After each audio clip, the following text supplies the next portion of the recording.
Hi everybody, this is Oksana, and this is going to be a fun little tutorial that kind of relates to all the ones I've been doing recently, that series using round wire and making a frame around the stone. So this is like that. It uses all round wires, but this time the frame is hollow. There's no stone inside, which makes it a little bit more beginner friendly since it's easier to not trap in a stone, but it does have some weaving, so you do need to be comfortable with weaving to do this design. And if you make two of these and mirror the other one, it could be earrings, and you can make them match one of the pendants from the previous tutorials, make the beads a matching color, for example. So I thought this would go along really nicely with that series to kind of complete it. And before we get started here, I want to say a huge thank you to Rio Grande for sponsoring this video. I always use their amazing wire as I'm using here. And this time around, I actually have a special coupon code from them as well to share with you for this new year. And it is Oksana 2025, which I'll write on the screen, and I'll write it in the information box and in the comments and everything, so you won't miss it. And that gives you $20 off of shipping. It's a one-time use, one per person code, so a great way to save on shipping in this new year. Let's go ahead and get started making this pendant. The wire that we are going to be using in this video is going to be 20 gauge round dead soft copper wire and 28 gauge round dead soft copper wire. These spools are from riogrande.com, and if you wanted to make your pendant slightly larger, I would size up from 20 gauge to 18 gauge. And then for tools, there are two types of tools that you're going to need. You're going to need your wire cutters. These are Swanstrom brand. And then you are also going to need some pliers, just regular pliers. These are the Lindstrom RX 7890, which is the ergonomic handle pliers. And we're going to be starting out with one piece of that 20 gauge wire, or 18 if you're choosing to use 18 instead, which is totally fine. And mine is about 12.5 inches, so let's just say 12 inches. This is a bit long. I cut it longer than probably needed, so you have a little extra if yours turns out to be slightly different from mine. So what you want to do is put the two ends of your wire together to kind of gently fold it in half and figure out where that middle of your wire is. And then with your pliers, you are just going to bend an angle, like a sharp angle in the wire there, like this. And it's up to you how sharp to make this angle. It could be more. It'll just affect the shape that you make. And you actually can make other shapes in the shape that I'm making because there's no stone involved. So this is just going to be made out of wire, but the shape that I want to make is kind of like a leaf shape. So I started out with this little point, and now I'm using something round. This is a ring mandrel, but you can use anything round that you have around your house, like a marker, for example, and bend around it. And that's how I get this sort of leaf shape. And then once you make sure that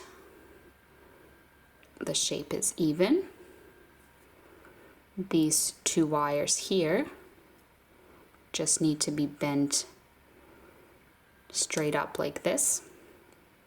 So see how I've bent that one wire, just going straight up.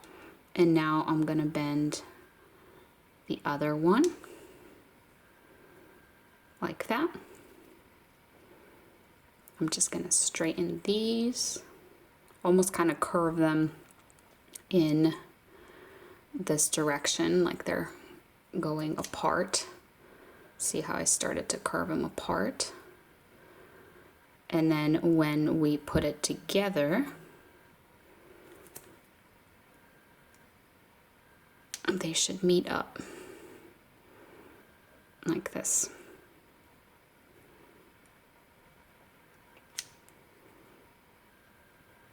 So for your bail, this is going to turn into our bail.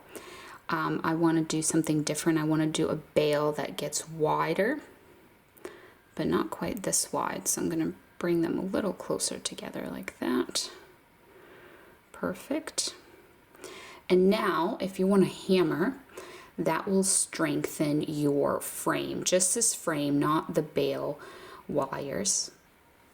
So to hammer, you need something to hammer on, like an iron block, and then you need a chasing hammer, which is a jewelry type of hammer that has a flat side and then this kind of rounded side. You want to do this just on a flat surface, not in the air like I'm doing. But I'm basically just putting my frame here. See how it pops open? I'm closing it up to hold it in the right shape, and then I'm just going to hammer over the frame.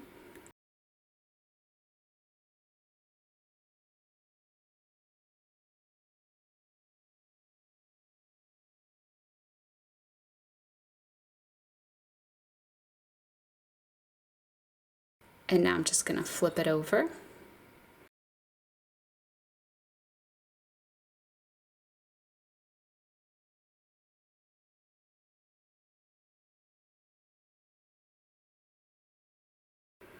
All right, so I don't know if you can tell, but it's a little bit flatter now, the metal, as opposed to the rounded look that it has. And this is especially helpful if you're using a thin wire like me, the 20 gauge. If you're using the 18 gauge, it'll be a little stronger naturally, but with the 20, it's a pretty bendable, floppy wire, so this will help make it more firm and less likely to bend. So for weaving the bail, we are going to be using the 28 gauge round wire. I'm just going to put it through the middle and just grab it here on the other side and hold it firm. And then I'm going to pull it up, which kind of makes a little wrap around the bottom wire. Then I'm going to bring it over the top wire, bringing these two wires kind of together, and then bring it under that top wire, which makes a little wrap around the top wire. Then I'm going to bring it up and just down across both wires. And I do have a very slow and detailed version of this weaving pattern, a tutorial that is just about this weaving pattern, and I will leave the link in the details of this video as well as in the comments if you need to learn this weaving pattern from scratch. But I'm just going to repeat it a few more times here. So up around the bottom wire, just coming through the middle here, and it makes a wrap around the bottom wire. Now up around the top wire, down across both. Bottom, top, down across both. And I'm being very gentle with my wire. I'm not pulling, because if you pull, it will start to bring these two wires together, and I want them to be apart. If you see them starting to move closer together, just push your finger in there, make sure that they stay apart, because I want my bail to get wider. Of course, you don't have to do that. Your bail can just be normal and the wires can be side by side. That's totally an option as well. But if you want your bail to be like mine, where it just gets wider, then you have to make sure that you keep your wires separated like this as you do this pattern. So I'm going to do this for a little bit until I get to kind of where I want the top of my bail to go. So the way your bail will work is it's going to have a top, and then it's going to bend down. So just that very top before we bend it down, that's where I'm going to stop, and I'm going to show you what to do next. So I'm just going to weave for a little bit off camera.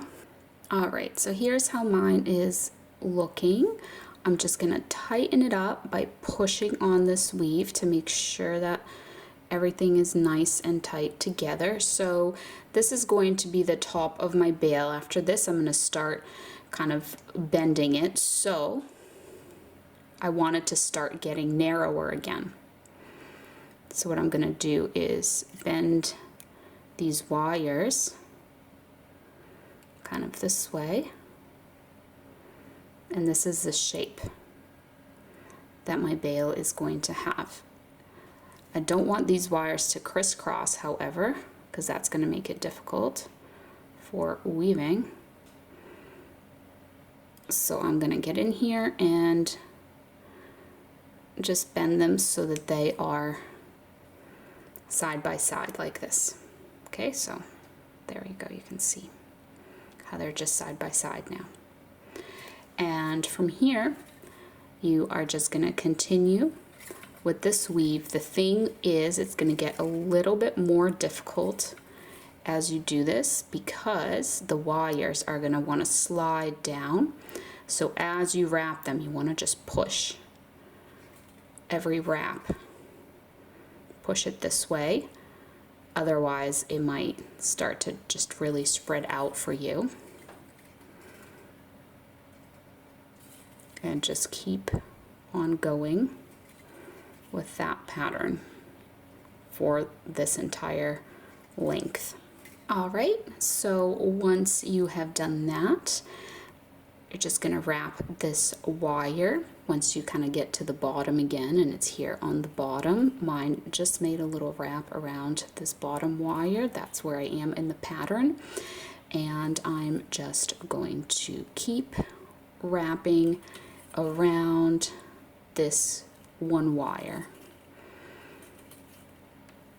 And I'm going to do this for quite a bit. I might have to do it for a little bit and then do it longer later because it's hard to know in this case exactly how long to do this for. Oh, and another thing I wanted to do is measure my bale for you.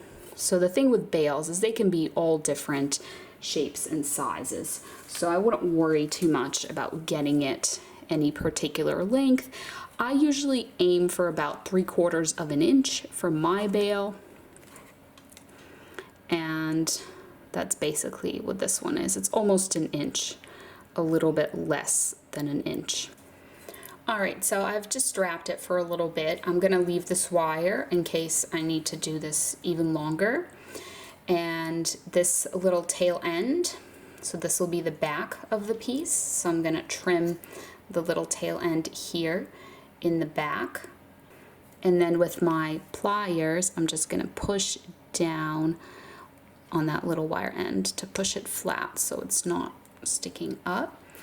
And now I can bend my bale into a bale shape. So you can use a tool, something small and round like a chopstick, to bend this around, or you can do it by hand. I actually really like doing it by hand for whatever reason, but I like holding it like this with my pliers, and then I just take it and I bend it forward a little bit like this, and then I start to just curve it with my fingers. In this particular instance with this type of bale, keep it in mind that I want this to kind of be the top of my bale, and I'm just bending it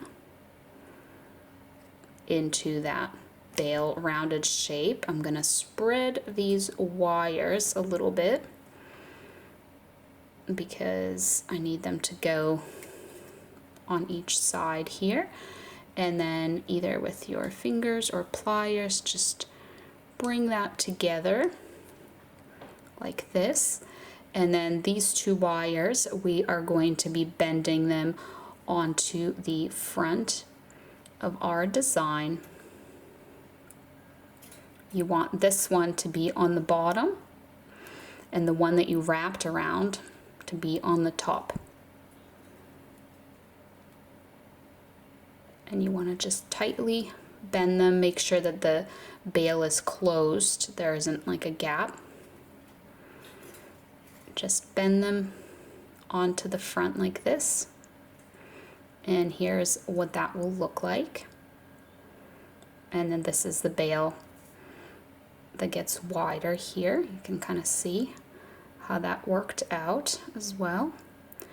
And what I'm going to do now is that wire on the top that has the thinner wire wrapping around it. I'm going to start to curve it. Just kind of gently curve it in this direction. Curve it down and to the right. And then this wire, I'm going to start to curve it up. And I'm going to follow in the direction of this wire. So it's kind of following it along, but also keeping a distance. I don't want them to be right next to each other. So once you do this, you can figure out the placement of your wires. Before you lock them into place, you can kind of figure out their spacing and where you want them to go. You can have them be kind of higher up here. You can have them try to kind of go right in the middle of your shape there. Whatever you would like. You can also do different things and put different kind of curls and swirls into the wire, but I'll leave all of that up to you. So this is how I want mine to go, like this. So this wire will finish here. We will cut it and then take that little end and bend it around to lock it in place. I'll show you all of that, but I can see that this little bit is bare, so I need to wrap this wire around a little bit more until it reaches this edge there. So I'm just going to do that real quick. All right, so now that it has reached the edge, I'm going to take this wire, I'm going to trim it and leave a little end so I can tuck that little end under. Now with my pliers, I'm tucking this end under, pressing it down. Let's just tighten this whole thing up. And now, looking at the placement of it, I'm bending it from front to back like this. So the entire front portion has the little wrap on it there. And now I'm going to trim it, but again, leave a little end there, like this, so that I can connect it. And now I'm going to take that little end with my pliers and I'm bending it this way, so it's going around this edge here, like a little loop going around the edge, and then I'm gonna press down and essentially just close up that little loop, making that connection. Just gonna press down on that, and it's connected, and the wire end is hidden because it's touching the wire itself. It's just going right into it. So from the front, you can't see that wire end. And now is the fun part of decorating this wire here. So you don't have to do anything to it. You can leave it as it is and finish it just how I finished this one. Or you can wrap a thin wire around it just like I did here. Or you can add some beads, which is what I'm gonna do. I just have some assorted beads here that I have in my collection, and I'm just gonna add them onto this wire.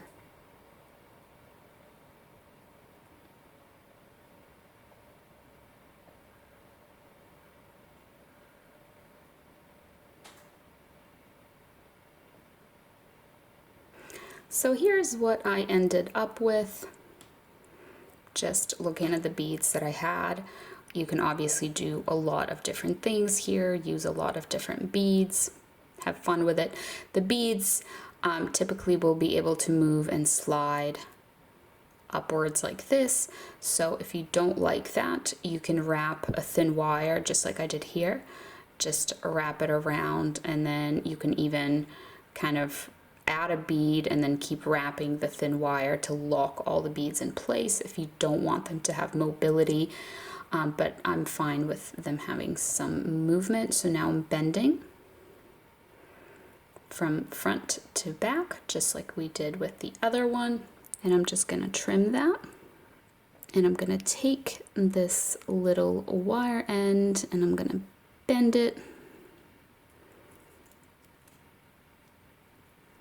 and press down on that, lock it in place, and just close up that little loop there like that. Now we can push all these beads back down, and there it is. So here is the finished piece. I hope that you enjoyed this tutorial. If you did, leave me a like down below. Thank you so much for watching, and don't forget to subscribe and hit the notification bell to be notified of new videos, which I post every weekend.